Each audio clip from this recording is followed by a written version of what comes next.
Alam niyo ba nga mga blue whale ang pinakamalaking hayop sa buong mundo? Umaabot sila sa habang 100 feet at saka na bumibigat ng 200 metric tons. Isipin nyo, puso pa lang kasing laki na ng kotse. Yung dila niya kasing laki pa ng elepante.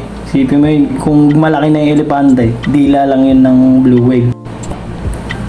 Ang mga blue whale mabagal yung tibok ng puso, nasa 5 to 6 beats per minute lang pag nagpapahinga. Pag active naman sila 15 to 20 beats per minute lang sila. Ang mga blue whale kilalang filter feeders. Baga pinakamaliliit na kinakain nila yung plankton o di kaya mga krill. Pinifilter nila gamit yung tinatawag na baleen. Parang buhok niya yun, special pang filter ng mga krill tsaka plankton. Ang mga blue whales ay mammals. Nagpapadede sila sa kanilang mga anak. Ang galing na, yun lang. Salamat. Follow for more. Ang nga po ba? Alam mo ba? Ang nga po ba?